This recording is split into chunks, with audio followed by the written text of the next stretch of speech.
jedha. Ani yaadni gaafa qabu tokko daangaleen Oromoo kun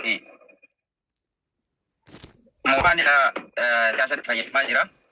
Baalli akka jirtu sunniif kennamtee Harargeen akkasii naqabaa jiraan dhagamu. Ammoo asli. Dubbadhamame. Jechuun akkuma waliin beeknu nuti agartee warri daangarra jiru kun akka malee miidhamaa jirra. Baale waggaa 20 dabre kanaa fi miidhama hamaa keessa jirti. Somaaliidhaan saamamaa jirti. Ka haala mijeessu mootummaadha. Hawaasni keenya akka jirutti buqqaa jira jechuudha. Kariiraatiin wal qabatee jechuu barbaadeeti. Namoonni waggaa 20 dura buqqaan gammoojjii Baalee kanarraa hanga amma sharaa jala jiranii. Kuni daldala siyaasaati. Mootummaa ka haala mijeessee akka Somaaliin buqqiftee lafa san babal'ifattee alaabaa keessa dhaabbattu godhe mootummaa dabranii fi kan maalleen uummata akka godhaa jira. Wanti kun furmaanni maal jechuu barbaada. Furmaanni akkamitti agartee uummanni kun qabeenya isaanirratti deebi'ee jiruu isaanii itti fufuu danda'a kan jedhu. Because sagaleen uummata gammoojjii akka malee uummata gammoojjii Baalee kun ukkaanfamee jira. Wallaahi namni tokko irraa quban qabu rabbii malee jechuudha. Rabbii malee ummati waggaa 20 dura buqqa'e haga har'atti illee mosharaa jala jira jechuudha. Falli jiru maal jechuu barbaada. Walitti firoomsuudhaaf hawaasa Somaalee kanaa fi hawaasa Oromoo kana walitti firoomsuudhaaf uummanni keenya akka miidhamnee fi maaltu barbaachisa. Akka falatti maalii kan jedhu barbaada. Lammaffaa yeroo ammaan kanatti kan qabsoo Oromoo ukkaamsaa jiru olomaawota keenyaa fi agartee maanguddoowwan abbootii gadaati. Duraanillee warri sochoosaa ture kan adda durummaadhaan sagalee uummata kanaa tahaa ture isaan. Har'a ammoo isaantu waan bilisoomne jechuudhaan ka amantaalleen akka amantaa keenya bilisoomne ka abbootii gadaallee waan barbaannu arganne maanguddooleen akkasuma waan barbaannu arganne jechuudhaan faayidaa dhuunfaa isaaniitiin sagalee uummata kanaa akka malee ukkaamsaa jira. Fuuldurri keenya akkamiidha qabsoon Oromoo kun uummanni Oromoo miidhamaa jiraachuu agartee wal nu shakkisiisu. Godinaalee adda addaa keessatti Oromiyaa guututti miidhame ajjeefame saamichi gibirri itti ol ka'uun haalli isaan keessa jiran akka malee agartee fokkataadha. Qabsoon hayyootaa fi abbootiin gadaa olamaa'onni keessa hin jirre laata dura deemuu dandeessi. Akkamitti agartee qabsoon kun dura deemuu danda'a kan jedhu osoo silaa waan kana gajjabeessitanii nu agartee ibsitanii. Because yeroo hedduu namoonni adda addaa irraan dubbatu. Olamaa'onni keenya keessattuu namoonni hedduun olamaa'onni bebbeekamooni yeroo ammaan kana rakkoo hawaasaa dubbachuun akka malee ulfaatee jira. Akka malee dubbachuufillee fedhiin qabanii. Kanaaf falli jiru maalii jechuu barbaada. Ulfaadha. Thank you. Thank you Jaalallo. Yoo bilaata obse abbaa firaa kanatti aansu gaafii gabaabsa. Assalamu alaikum warahmatullahi wabarakatuh. Jawaar keenya baga nagaan nu dhufte siin jechaati. Ati agartuu keenya yeroo dheeraadhaaf fuula miidiyaa irraas baddee turte. Qabsoo Oromoodhaas yeroo hedduu itti miidhama hedduu turte. Saba kanaaf hidhamaa turte. Saba kanaaf miidhama guddaa keessa turte. Hedduu takka nu galatoomi siin jechaati. Ani gaafii tokko qabadhee dhufe. Gaafiin kee maali yoo naan jette? As naannaa Finfinnee kana yogguu deemamu naannaa Maqii irratti qaamni tokko qaama hidhateetu shufeera karaa irratti dhaabee hidhannoo hidhatee qawwee itti aggaamuudhaan karaa irra shufeerii dhaabeetiin maallaqa fidi yoo maallaqa hin fidin lubbuu kan kee dhabdaa jedha. Yeroo hedduu akkasitti akka waraabessaatti karaa irratti adamsaa ture.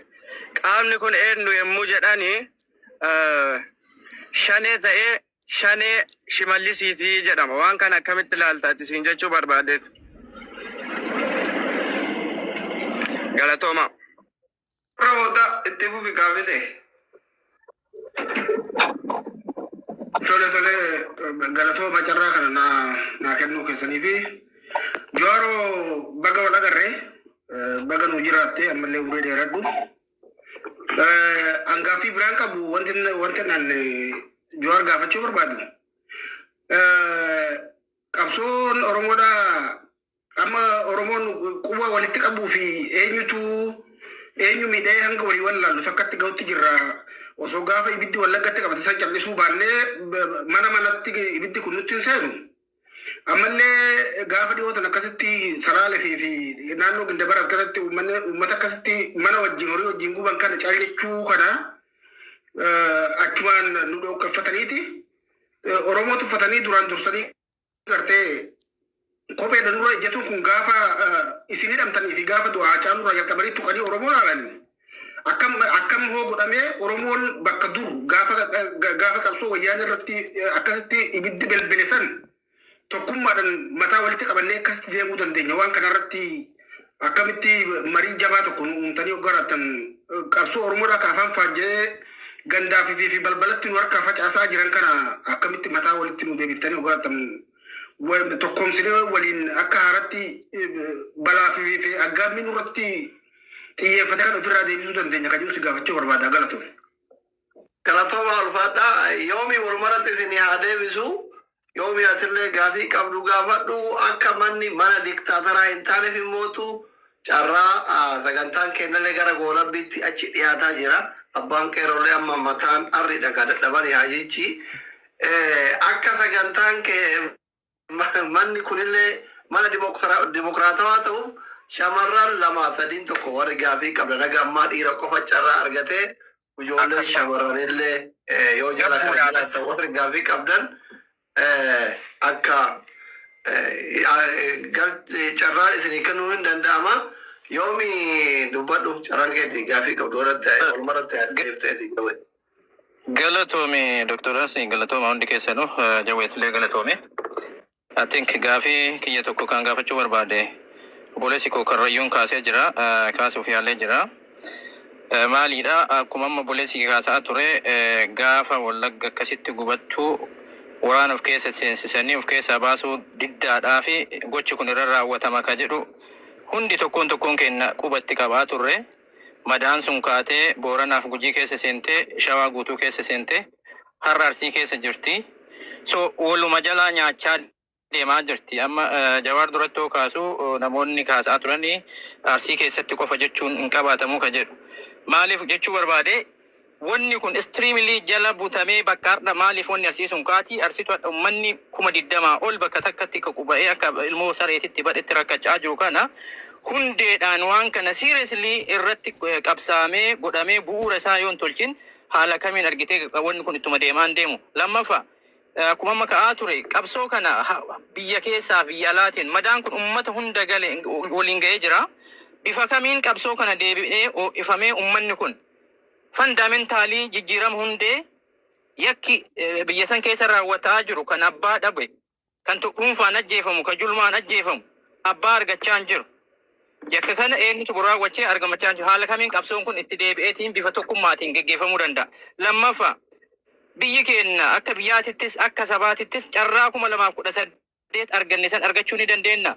Yoo arganne humni hidhate kun baay'achee jira biyya san keessatti.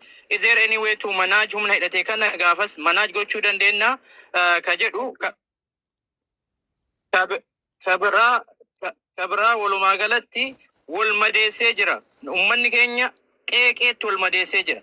Yooma humna kanayyuu argannee to'annee carrama irra aanuu suniyyuu ka dhuftu ta'e uummanni kun madaa kana keessa bifa argitee gara garaatiin qeedhaan wal madeessee jira. Waan kana haala kamiin Oromuma jidduttuu wanni kun waan siiresii haasaamee solve ta'amuu qabu. Carraa kana hoo uummataaf carraa kanaan fayyadamtee maal dhaamuu dandeessaa maal wanni uummanni gochuu qabu jechuu barbaadeetti galatooma. Galatooma ulfaadhaadha wantoonni keenya as jirtan hundumti keessanuu mana Jawaar Pooloo Guraanii 800 kaatanii gara miliyoonatti ol dhiibaa abbaa Oromoo hundaatti Jawaar akkuma isinuu beektanii ulfaadha Jawaar gara gaafiilee gaafatamteetti Gaafiin abbootii gadaatii fi manguddoota isaanillee garaatiin jabaatina. Rakkoon hunda ol geesse beek. Tokko haasa'uu dandeenya. Tokko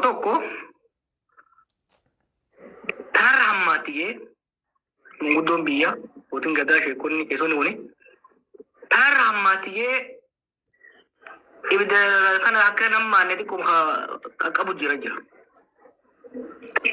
tokko immoo ka waan nyaatu afaan kaayanii afaan cuqqaalanii jira. Black milk waliin jira tokko maal godhan beektaa fakkeenyaaf qe'eerotaaf sheekota min warra abbootii gadaa kanaas har'atti arganii namni keenya miilumaan deema hin qabu bagadaa sheeka paastar akkanatti miila duwwaa deemtan mee kotta makiinaa kana seenaa makiinaa kana oofaa jedhanii tin torban lama dhufanii makiinaa kana isaa lakkin deebifnu huno abalu dachaasa baankii tolchi jedhaniin mannillee wajjin dhufuu qaba mana seene makiinaa manni dhufee mire Abakan menggudici makina sonis boleh jirunis wayoite. Gabeti raro ko bona makanya miri naga fe nije. Syekh bati jada bar tebar kan kafalin janin. Mal hengka hujar sin naga tu tinjuro re. Bar dalali mur hoga bar otumma tuttu ko santuan ni gayo otumma trita ko farsitan. Kana jira itu. Wali be hungari. Ora chalisan umamiti. Mengudus deh shekhas deh pastor deh ora chalisan umamisan. Sanarala amat terlalu. Yo tu bahangari. Tu batu banyak umamiti. Hagati bayar garu. Oso ilmu nama ibidang bata jotu. Man kumata mampu kaju. Shoferi karena tak kereti pura mujiru. Assalamualaikum. Assalamualaikum. Serna farsu. Assalamualaikum. Serna farsu wani. Oh iya kap. Wan apa barang hono ni. Oh shekap. Walaki cidanu mawa gaafachaa jira cidaan bu'aan qabanii shamarraniif carraa kennaa gaayisin shamarran mirga eega maali asli Jenne. shamarran ladies first jan aboo dhalaa yaaboo mana Ayah. Gaya beredu hafte. Bisa kota ran tak ini fis nilai saya. Hundahu. Nama dua sekian jeti. Aboti kayaknya mawan tidak. Ini halnya ni jalan na. They are our moral lights. Wari khara biya cuma itu. Khara akan behut taka. Nama taka dua nama tiga khara ni. Khara dua dubbachu. Dua ummata dubbachu. Miskiinaaf nahu. Araara ummataatiif namoota dhuunfaa kadhachuuf ol xaraarsuudha. Gaafa kanarraa maqanii nama waliin naquu eegalan. Gaafa miskiina rakkatutti kofluu fi zaalima faarsuu eegalan. Gaafa waliin buuna. San waliin dhiifnu jechuudha. Maaliif namni isheen akkas wali sheekaa miti. Paastaraas miti sun maafiyaa ta'ee jira. Bare afaan natti ulfaata malee bara paastorotaaf sheekotaaf qeessotaaf beekaa bara maafiyaa keessa kariin arge. Dalagaan isaanii maali? Maafiyaan nama uuti. Sheetichi takka paastorii takka abbaa gadaa jee maratee dallaala ta'a jidduu. Waquu bubbaan faa bara abbaa gadaati adaabaatti ajjabaa gootar jedhe. Sheeka guguddaa haaji abaluu faa jaamuu fi paastor abaluu jaamuu barra waan akkana argee jira. Dhuunfaan itti mee keessa yaasu jira tokkoon jechuudha. Nu qabsaa hin jennuun nuti. Gara keenya goraa hin jennuun nuti. Gara ummataa dhugaarra goraa. Garuu immoo hattuuf saamtuu maafiyaa nama jeeftu wajjiin biyyaaf ummata cirachuu maafiyaa adda baafnee ilaallu sun kun ifa ta'uu danda'u qaba. Karaa maqii jettus kanuma. Kaameraa ilaala nama karaa maqii sun fana maayee guddaadha. Karaa Finfinnee irraa kiiloomeetira 150 jiru hunda diroonii fi kaameraa ilaalu jiran. Osoo laalan godhu jiran. Dhibbatti isinitti konfiinsa ta'eetiin jira. Karaan gurguddaan kuni beekamtii mootummaatiin beekumtii mootummaa federaalaa fi naannootiin ta'u. Waraanni isaan barbaachisu diroonii sarviilaans diroonii qofaadhaan to'achuu danda'a karaa hanga Bordoddeetti jiru. Asiin hanga Mooyyaaleetti jiru. Asiin hanga Baardaaritti jiru. Dhorkuu danda'a irraa. Diroon sa'aa fi manguddoo ittiin ajjeesu kanaan dhorkuu danda'a.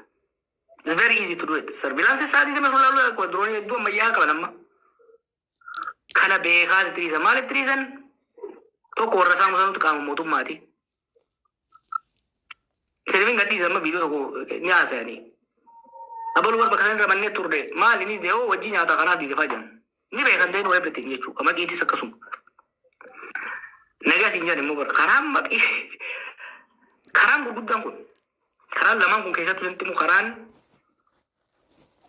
gara Oromiyaa bahaa deemuu fi gara Oromiyaa kibbaa deemu kun gara kibbaa kanaan maal bunni hundi gara kibbaa kanaan dhufa. Midhaan baala irraa kaasee hamma Booranatti kun immoo kaba'u hundi asiin baha. Karufa asiin dhufa. Karaa gurguddaa kana nagaa dhabee jechuun mootummaan hin jiru. Mootummaan garuu rakkoon bilisummaa dasee tokkan jechuun tapha seetan san qofarraa ajaa qaban. Kanaaf fidisanii kana export godhaa deemna ni dirqisiifna akka isaan tarkaanfii fudhan ni dirqisiifna. Because we will prove to our people shiftaa miti karaa san saamu jiru. Shiftaa hayyama laayisensii mootummaadha qabdu godhu jira jechuudha. Dhorkuu danda'a. Mootummaa bobbaasee illee yoo jechuu baanne akka mootummaan waan kana osoo arguu itti dhiise ragaadha qabna jechuudha. Ka waa'ee tokkummaa irratti jettan waan madura goone teknooloojiidhaan improve goona. Madura maal goone beektan gaafa Oromoon tun qoqqoodamtee jijjiirama shanee maal kafaa'oo kawaa'oo maal jedhanii nu qoodanii namni ni maal isin jee gaafas gabayaa jumlaadhaa ni oomishna gabayaa chirichaaroo ni qabbaneessina. Tokkummaan Oromoof tokkummaan biyya akka urgaa'u goona. Gandummaa fi qoqqoodamni akka ajaa'u goona. Warri tokkummaa Oromootiif tokkummaa uummata keenyaatiif qabsaa'u dhugaa dubbatu promoot goona. Naggaadee guddaa xiqqaa ganda keessa deemee maallaqa hiiruudhaan yookiin immoo haanii fi khusuusii ganda keessa oofuudhaan uummata keenya dagootu. Bar dur nuti Wallagga Arsiif Shawaadha walitti deebisuudhaaf hiikamaa turre. Har'a bar Harargee gosa gosaan jedhanii asii anniyya. Asiin itu asiin afran qalu deemanii afran qalu matana asiin noole asiin oborra what is this ummata yaa waan nyaatu dhabe asiin shiftan kararratti jima ooftaaf jeesa malee gosateen hin beeku abbaan irratti hin beeku jara gosa laalee jeesu jira shiftaan wanni isaan godhu jiran waan Somaalee balleessee jechuudha achi qofaa hin bara. Amma dur Booran Abuja wali buusan turan. Booran tan amma inuma gosaan dura bara kairoo sani naannoon biyyaan baradhe qabsoon biyya kanatti harreerii rabbee asii hirii rabbee amma gosaan baratu jira. Maafiyaa Shaashamanneedha. Maal isa gosa takka jala makatti amma gosa sanis baradhe. Maafiyaan Booranaas gosa tokko jala seenti. Ambootis gosa jala seenti. Gosaa fi nama kana hanga qabaleetti qoqqoodaniitu. Ittiin deeman kana maal goona? Waan isii gantummaa fi qoqqoodamaan warra deemuun baatiri itti ibsuudha. Saaxiluudha. Saaxila waggaa deemne laata. Abbaa fedhaa ta'u, sheekaa haa ta'u, qeesii haa ta'u, paasteraa haa ta'u, nama siyaasaa haa ta'u, nama abbaa qabeenyaa haa ta'u. Ka waan kanaan deemu saaxilleeti uummata jidduutti qullaa sadaabnee uummata keessaa baafnaa jechuudha. Orradii tanaffastee jirti bara. Maafiyaan amma barisin amma bakka biraatti maal isin jaan warra shawaatti isin saamu jira isin jaan amma hoggaa shawaatti ol dhuftan salaalee fi shawaalii taasitti adda qoodan shawaalii ta'u gara ite waddeessaa fi maal jansa waddeessaa fi maalii ta'u achi warra lagumaatu adda jira no kana nuti ijoolleen qabsaa'onni keenya hoggaa 50 dura haa eegalanii gamaa gamana osoo hangammaaf hin beekin dhiiga isaaniitiin tokkummaa isaan jaaran tana durii hattuun akka itti milkooytuun goonu. And we know by the way akkaataa gabayaa jumlaa gabayaa tokkummaa itti oomifnuu fi xirooftuu ganda keessaa gabayaa keessaa itti baafnu ni beekna san immoo itti deemnaan jechuudha. Galatoomi ulfaadhu jawwee kiyya baay'ee si ta'aabsine sa'aat irraa fudhanne amma carraan shamarraniif eegayame zaddi gaafii qabdaa? Carraa shamarranii kana wal jalaa gabbuunee warri yaada fudhate gabbuufnee shamarran kana akka gaariitti akka yaadarraa fudhatan goonu. Akkasitti mufanne gaa shamarran kee kun shamarran waggaa 27 si karaasise kun akkasitti mufanne. Zeddiini dubbachuu sodaate na fakkaata. Shamarran yeroo baay'ee mooraalii fi malee gaaffii miidiyaa irratti hedduu sodaatanii hin agarre warra gaaffii akkamii shamarran keessa nadiisa shamarran mirgan diibin asli. Shamarran gaafii haa gaafattu namni akka shamarranii biyya ijaaruun jiru qabsoon shamarran keessa hin jirre soogiddaa bishaan keessa hin jirre cidhaan qofaa asirra waliin nu qabdee asii baazar nu godhu jirta. Taragaagaa sheekaaf taragaagaa. Ante shamarranii dabalamtuu gaafiiwwan alarraana ergataa gaafii lamaa wayyaa adeessu. Ayyee Jawaariif gaafiin dhiyaate tokko biyyarraayi tokko gara Saudi Arabiyaarraayi kan erganii gaafiin Itoophiyaarraa dhufe maal jedhaa furmaanni rakkoo Itoophiyaa daandii warraaqsaatiin immoo daandii haaromsaatiin argama. Biyyi kun rakkoo irratti ijaaramti dhiiganii haarawa ijaaruu wayya jettamoo kanuma haaromsuu wayyaa yaada jedhudha kan inni kaa'e Itoophiyaarraa. Gaafiin Saudiirraa argame dhiyeenya kana waan hin taanes daangaa Saudiif Yamanii irratti argaarraa ijoolleen keenya gandaan wal qoodanii wal dha'uu jiru. Dhaamsi ati kanarratti qabdu maali yaada jedhu kaa'e galatu. Gaatuma afin uumamni jira. Afin usaallee hin deeme. Gaafii wal qabsiistee osoo nuu deebistee gaariin illee gaafii kan qabaa jaalsiraach keenya galatoometilleen. Gaafiin tiyya gabaabsiteetu walumaa nuu deebista gaafiin tiyya hawaasni gartee shimbirtii muka tokko damee takka nyaatte damee biraatti beellama qabattee jaalabbaa boruudha. Amma fakkeenyaaf Jawaar keenyaa fi gartee hayyoonni keenya warroota waliin baratan hedduutu jira. Garuu immoo Alshabaabiitu biyya keessa seenee jira jaanii gizee gartee hawaasa keenya burjaajeessan Arsii fi Baalee fi Harargeen kun gooyitee amantiidhaanis waan hundaanuu tokko Alshabaab kun dhugumatti biyya keessa jiramoo Jawaar keenya gartee nuti akka hayyuutii fi akka beekaa keenyaatti deebisaa guddaa bakka takkitti naan barbaada bakka takkitti kana deebisuun eeggata. Deebisaa guddaa bakka takkitti naan barbaada bakka takkitti.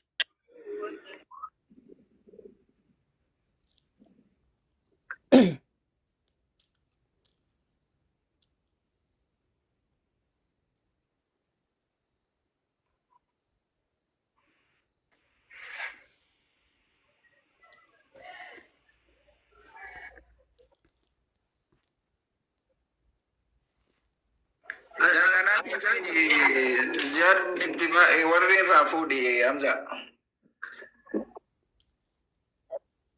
Naanaatti iswitti wanni kanarra. Amma akkasin goonu akkasin goonu sheekaa birin jarjarin jirin gola biyyanumaa isinii bareechaa ijoolleen dinqisiifannama fa'aa uma Jawaarii waggaa dheeraa jiraattu fa'aa seente oo seente onni hin du'aa dubbachuu hin dandeettu. Yoo dubbatu dadhabne wanta godhina miira keessa ba'aatii fi gudarii fi kaabbisii warri biyya guddaa jirtan kun taragaggaana beeka amala kimanii mana mada. Hawwiima qabaniif hosseenuu barbaadan malee gaafii qaban jechuudha. Hedduu warri gaafii qabu yoo jiraate immoo carraa isinii kenna. Soofiyaa gaafii qabanaan jette ililli daddarbe akkasii argu. Kaama abdii fadhiiskaase kana deebisii jawwee ammallee dhumarratti margoota gara biraan gaafii qabu seenu ummanni kun fuulduratti hawaasni Oromoo kun biyyaaf alaa bakka hundaa itti roorrifamaa jiru kuni maal ta'uu qaba garam goruu qaba amma namoonni baay'een gara goru wallaallee jireetumaan mootummallee deeggaruuf rakkate abaa'ullee deeggaruuf sodaate wama ta'uu dhabee qilleensa warratti hafe hafu argama. Caatii jira akkam ta'uu qaban garamitti gaaddisa kam jala dhaabatuu qabanii waan san fuulduratti waan godhuu qaban nu kaa'ee fi gara tomee ulfadhu. Ayyee galtuma gaafii irraa maduraa deebi'a yoo dalayne yoo mari'anne yoo hojjenne carraa waan jechuun beektaa carraa hoggaa jennu dalaydee hoggaa rabbitti sii guute jechuudha bara. Carraawwan jedhamu lootarii hubatu yoo bitte malee siin baatu yoo bitte malee siin baatu yoo qabsoomne waan qabsoomne itti yaadnee sammuu keenya waan sadii amma dura jennee beektanii sammuu feesee afaan walamaa siifne hunnee teenya walii hinee miidhaan tarkaanfannaan irra bal'oomna dandeenya uumaa si jirraa jechuudha. Revolution moo reform kan jiru akkuma koolaa saddeetii sanittis afoonaa illaa hin walbira kutuun jirtu. Hattuun deebiteetuma akkas no gaafasis gaafas rakkanneeti. Haariyaa ture wanni jiru amma warraaqsa sirna guututti diigulleen goonu susuphaa xixiqqaa karma laambuu qalama qofa jijjiiran saniis hin goonu maaliif ihaadee irraa bilisiginnaa bar qalama jijjiirre amma sanii miti deep transformational reform goonaa jechuudha deep transformation yakkamaan keessaa baya kasirraa hunis irraa ka adabamu ni adabama so we have a plan we are not going to repeat that so saniin deemna waa'ee uummanni keenya madaa'u akka jarree ungolaniin uummanni keenya wallaggaa shawaa silaa diina zalaalam ta'a hin taane uummanni gindibalatii fi aanaalee walitti dhaalu silaa horroo gudurutti guduruu fi horroo silaa lamu walitti hin deebi'u ollaan silaa gunoolee hin dhufu garuu uummata ajaa'iba irra dhalannee uummata har'aas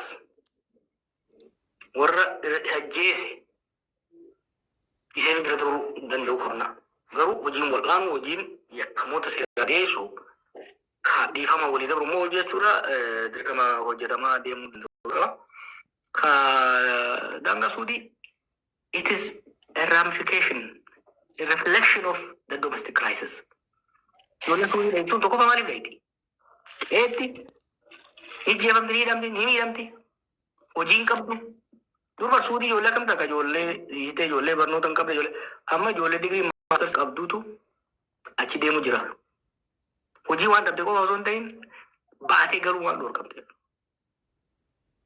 ijoollee akkamii ta'uu jira ijoollee rabshaa waraana kana keessa turte waraana bilisummaa oromoo waraana mootummaa waraana maalii keessa turte dhiiga barte haadhooddi dhabdee jira achi hoggaitee sana keessa sanarraan immoo achittis waliin dhaquudhaaf dandatiin keessa seenaa jechuudha tokko sinifin saatira torban kana keessa nama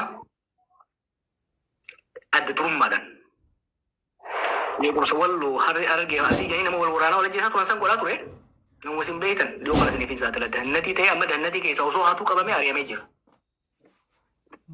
There is no way warra akkanaa kana warra miskiina wal fichisiisu waan walloo sanarra gaafii hedduu ka'aa jira komantii fi keessaanilleedha sanillee jalaa xiqqoo mataa tooytanii tasna jaanillee ma godina walloo isa peculiar makko addaati bal'inaan gaafa baay'ee itti haasofna adda wanni ta'uu maaliifi siyaasa naannoo amaaraatii mootummaa federaala gidduu jiru siyaasa godina walloo keessa jiru siyaasa hedduutu achi keessatti wal marqee deemu jira relatively garuu amma dura irratti qooyyaa deemaa jira uummata hedduu resilient ta'edha uummata jabaadha bal'ootti fudhannee yeroo irratti haasofna kakaaffaa gaafa tokko gaafadheetiin fixa kakaabireef na gaafate saniin fixa waa'ee filannoodha filannoon kun filannoon aangoo jijjiiramaa fi miti yaadame at least dirreen filannoodha hirmaachisaa osoo akka ta'u taate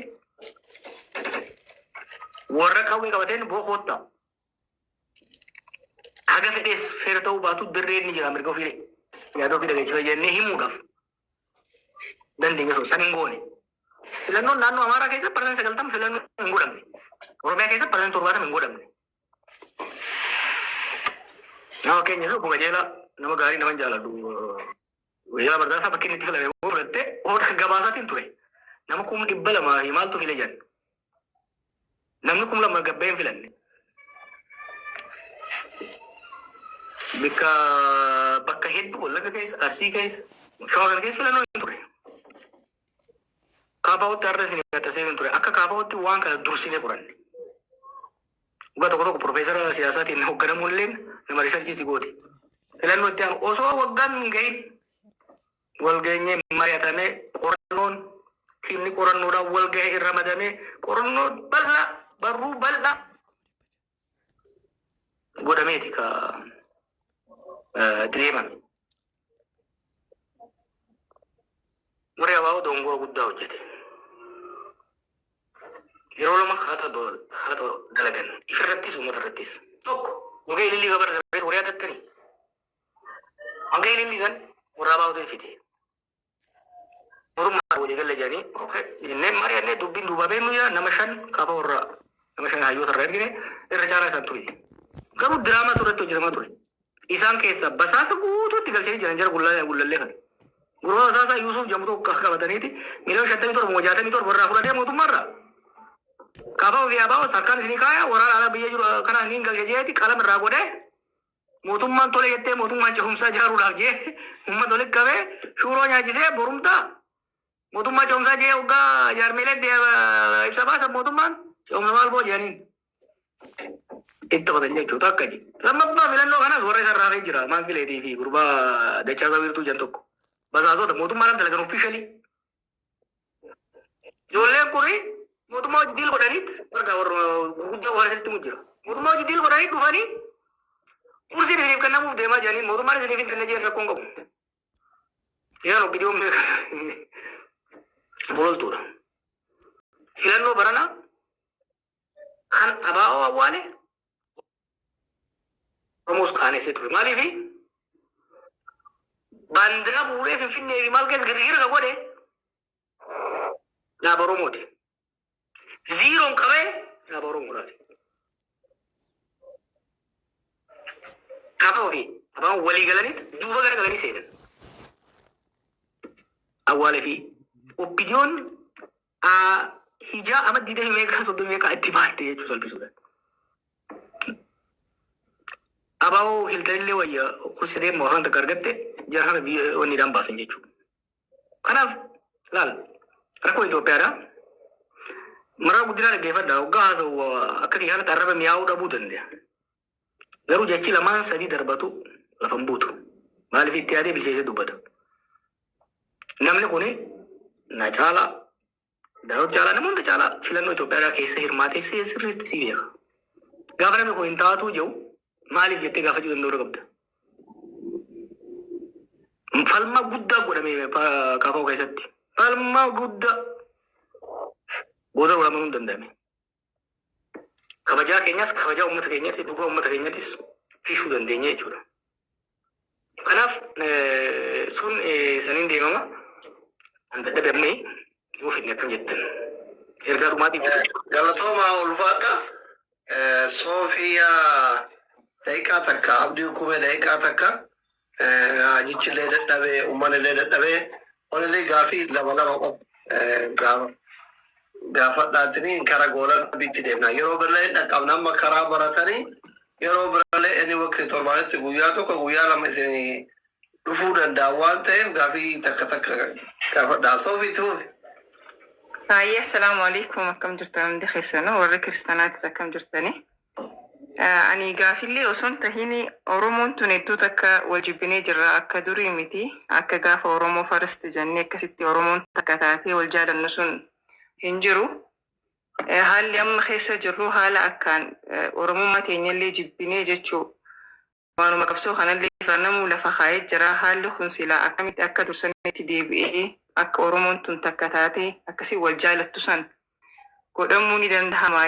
Hedduu haala hamaa keessa jiranaaf fakkaata. Hedduu wal jibbaa fofokkotaatu irraa mul'ataa jira.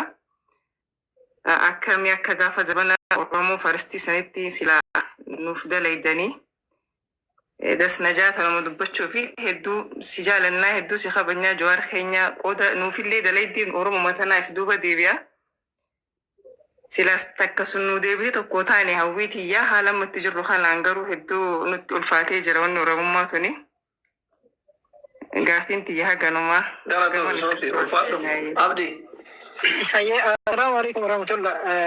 Illee dadhabsiisuun barbaadu Jawaar dadhabanii jiranii akka malee.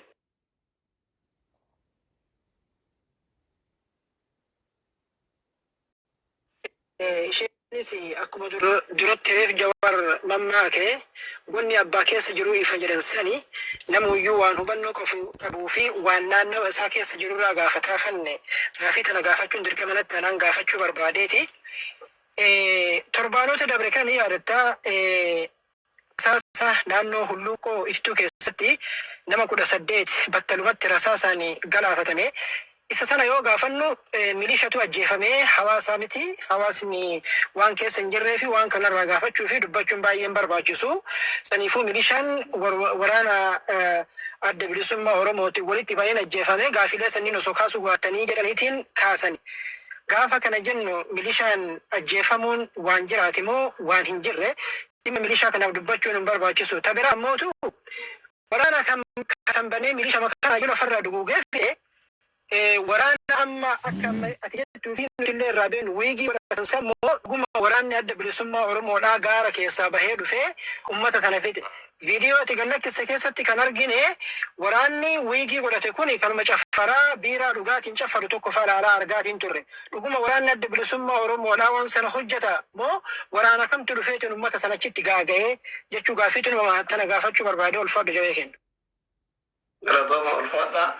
Uummanni keenya sa'aatii lama sadii as jala teekkanii koppiliinki sheer gootanii mana taaptaap gootanii fooloo gootanii hayyuu keessan dhageeffataa jirtan guddaa galatoomaa ulfaadha.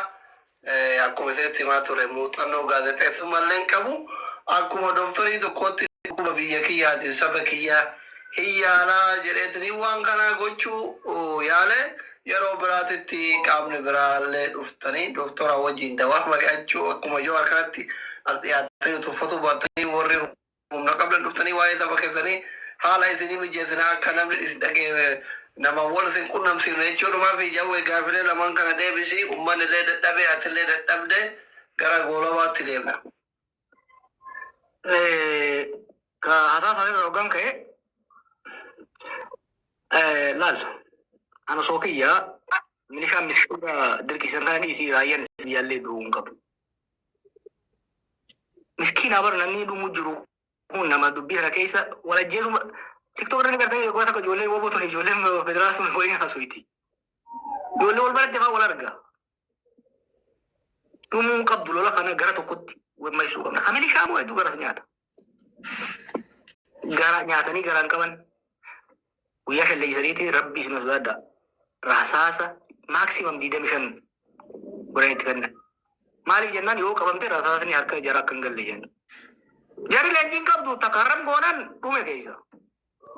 Jarri akka hin dhiifne qawwee harkaa qaban qawween duwwaa ta'uun beektu fitte ijoollee. Hedduu akka milishaa gara nyaata. Milishaan nama qe'ee keessatti tuntotoo si aarsitu immoo akkanatti dhumtu tun amma fa'aa milishaa dirqisiifamte deemaa jirtu. Milishaadhaaf hin dubbatin akka jiru maaliif? Nama keenya miskiina qonnaan bulaadha bara milishaan. Bara raayyaa fi poolisii illee naasaliis warra dirqisiisaa wanni dhaabseenee kun bara dirqisiisaniiti ooyiruu nu guyyaa takka moofara irraa fuudhanii itti galchu jiran. So dubbachuun barbaachisaadha. Jaalalti teenya jaalalti dalagaan dhufti. Akka bultiiti uummanni.